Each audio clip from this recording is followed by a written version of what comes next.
Now we see the another important thing after sample space, that is event. So what is event? We have already studied about the random experiment now and sample space. There is an event which is associated with certain experiment. So what is that event? Because the sample space we are going to use S, it will serve as a universal set for all the questions which are concerned with the experiment. So when you toss a coin two times, all the possibilities or outcomes, this will come in the S, that is the sample space. And suppose we are interested, or we thought that the outcome should be something like this, the occurrence of exactly one head.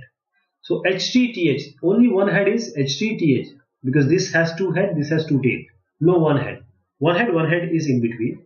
So the E, which is equal to a set which is called HTTH, this is our event. This is the occurrence of what is happening. So this is what we call as a event, or as an event. Let us exemplify it now.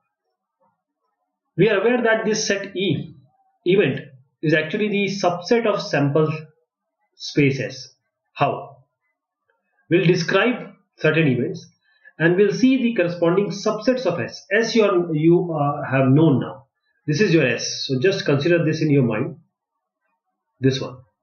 And we'll see how different type of events or the occurrence of certain things becomes the event, because they are actually the subset. And you see all the right side of this column is, or they belong to the set S. Say the number of tails is exactly 2. So this is a set TT. Tails at least 1T, 1T, 1T. It can be 2T also. So at least one is like this B. Number of heads is at most 1. So H, at most 1. You cannot have 2 H's. So these 3. Second toss is not head. So second toss is not head. Again a set D. Number of tails is at most 2. You cannot have. Can you have more than tails which are more than 2? It is not. So at most 2. You can have no tail also. So all these S will come. See, these are all the. One more thing is that number of tails which is more than 2. How can you have a tail more than 2 when you are tossing 2 coins? You cannot have. This is an empty set. All these are the subset of this sample space, which is the universal set of what? Everything which can occur. So everything which can occur will have this one also, this one also, this one also, and all these, right? So now any subset E, this which is called as an event of sample space S, okay, we call it as an event. So E is actually an event which will be the subset of sample space S. What about occurrence of an event? Just consider an example. When we throw a die, E, which is an event, we say a number less than 4 appears. So what can come? 1, 2 and 3. They are all less than 3. So this event will have 1, 2, 3 as the values, and this is our event. So the event E, say sample space S, we say that it has occurred if the outcome of this experiment is actually what we wanted. So this W should belong to E, event. So if the outcome omega, say, is not belonging to E, event, we say that event E has not occurred. So there are a number of types of events on the basis of the element it contains. First is the impossible and sure event. Impossible is empty. If something is not going to happen. This is, say, just take one more example. Same example we'll repeat. Rolling a die. So it will give you sample space as 1 to 6. Let E be the event of the number appears on the die is multiple of 7. Can there be any number on the die which is multiple of 7? It cannot be. There cannot be. So there is no possibility of this event happening in any case when you are using a die. So this kind of event is your empty. This is impossible event. It cannot happen. When there is no possibility, you call it as an impossible event. What about sure events? Now you throw a die. You say either odd or even number will come. So this is F 1, 2, 3, 4, 5, 6. So whenever you throw a die, any one of these will come, so it will be either even or either odd. So this kind of event is sure, it will come, it will happen, it will always come. So when you have a sample set as the event, actually this S or F, when they are equal, like your sample space is actually your event, you say it is a sure event. What about simple event? Simple event are the parts. Say this is the set S, which is the set when the two coins are tossed up. When they are tossed up, this particular event, one event is E1, this is the E2, this is E3, this is TT, that is 4. So these all individually taken, these are called as simple event or elementary event. What about compound event? Compound event, you are tossing now a coin thrice. So E is what? Exactly one head appeared. So this is exactly one head appeared. At least one head appeared. So these are all containing one heads. At most one head appeared. So here you can have no head, one head or two head. Okay. At most one. So only no head or one head. These three are what? These are compound, because these three contain the sample points which are more than one. Okay, more than one sample point or more than one element. E set has how many elements? A 1 2 3. So more than one E is actually compound event. Same discussion goes for F and G. So in the discussion of algebra, the chapter sets we have considered union, intersection, difference and complement. Here also we are talking about sample set. So we are actually talking about the set algebra. So these algebra is totally liable and applicable here also. First is complementary event. That is, for every event A there is an event or there is a corresponding event A dash. We call it as a complementary event or event not A. What is this event not A? This means anything except A.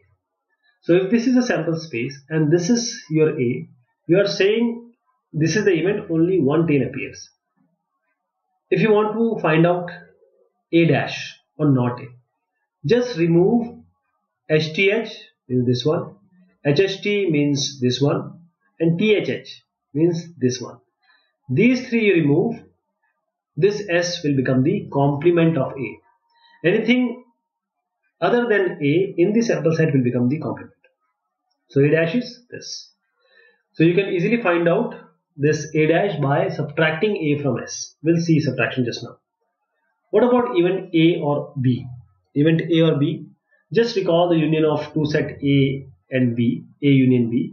So this set will contain the element either in A or in B or in both. So when these sets A and B are two events associated with the sample space, A union B is either A or B or both. A union B, A or B. So this omega will contain, or this omega will belong to A or omega will belong to B. Please understand this or, because we are going to use this and also. So we are coming at and event A and B. This is corresponding to the intersection event, intersection of two sets A intersection B. So intersection means both this element should belong to both A and B. It should belong to A, it should belong to B. Let me give you an example. Just take an example of throwing a die twice. So the first may come and we say that the first event is the scoring of or score of the first throw is 6. So first throw is 6. The other combination can be 6-1, 6-2, 6-3, 6-4, 6-5, 6-6. The other is B. So the sum of two scores is at least 11. At least means 11. This is 11. This is 12. So at least 11 and 12. It suffices. When you intersect them, just see whether which elements are common. 6-5 is here. 6-5 is here. 6-6 is here. 6-6 is here. So A intersection B is this. So A intersection B is this. This may represent the event, that is, you combine these two and put an and in between them. So score on the first throw is 6 and the sum of scores is at least 11. Then A but not B. Take A, remove all the substance you have in B. So this A and B, A minus B can be easily found out using A intersection B complement. A intersection B comma. Now just consider again rolling of die. The A event, this is the sample space of rolling a die. A is the event of getting a prime number, so it can be 2, 3, 5. B is the event of getting an odd number, so it can be 1, 3, 5 here. So let us find out A or B. So just take A and B and combine them. 1, 2, 3, 4, 5. A intersection B, A and B, that means you just have to see those values which are common. Only 3 and 5 are common. So 3 and 5. A but not B. Take A, remove all the elements of B from A. What all elements are there in B? 3 and 5. So 3 and 5 remove, only 2 is remaining. So A minus B is 2. Not A means all the elements of A, remove it from S. 2, 3, 5. So 2, 3, 5. Only 1, 4, 6 will remain. So this is the answer. Now we come to mutually exclusive events. What is mutually exclusive event? Again consider this die. We have a sample space 1, 2, 3, 4, 5, 6. Okay. Now we have event A, which is odd number would appear, B is even number would appear. You see, when even number is appearing if you throw a die, can odd number appear? No, it cannot be. When you are throwing a die, if an odd number appear, can even number appear? No, it cannot be. So these A and B cannot happen or cannot occur, cannot take place simultaneously. So these A and B are the sets, we call it as a mutually exclusive set.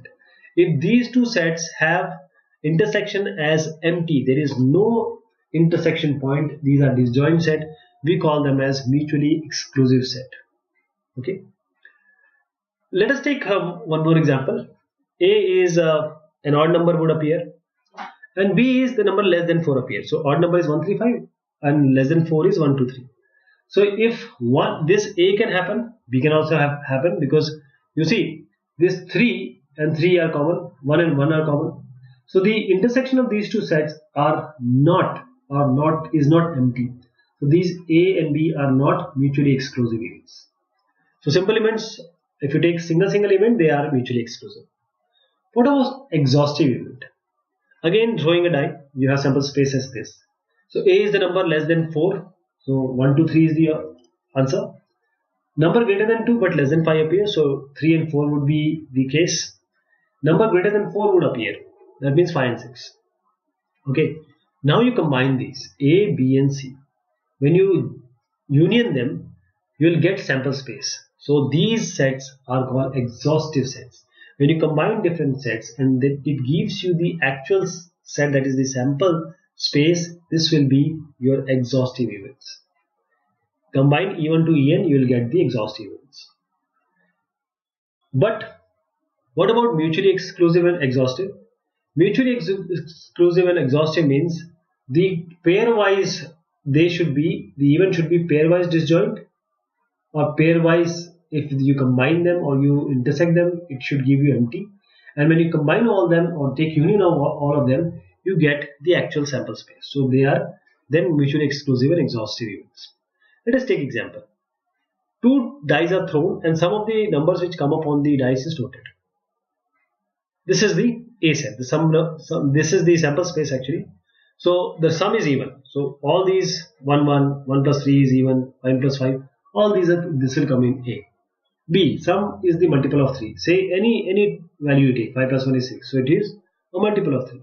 C, sum is less than 4. So you combine them, it will be less than 4. And sum is greater than 11. This will only come when you have first and second element as 6, 6. Now if you intersect A and B, you will get some value. If you intersect B and C, you will get some value. So these A, B, C, D, they are not, the question is, are they mutually exclusive? They are not mutually exclusive. Only C and D are mutually exclusive. Why? Because if you take the intersection of these two, you will get an empty set. So A intersection B, because you are not getting 5, if you intersect these, you will not get. Only C intersection D, you will get 5. So C and D are only mutually exclusive events. What about example 8? A coin is tossed 3 times. A means no head appear, B exactly 1 head appear, and C at least 2 head appear. So are they going to form mutually exclusive and exhaustive set? Of course, S is this set, no head appear. B is this A is this no head means TTT. This is sample space. And B is exactly one head appear. C exactly one head appear. C is at least two head appear. So two head, two head, two head. So when you combine them or you take union of them, you will get S, that is this set. And when you take pairwise intersection A to B, B to C and C to A, pairwise intersection you get always empty or phi. So now these set ABC, they are mutually exclusive and exhaustive also.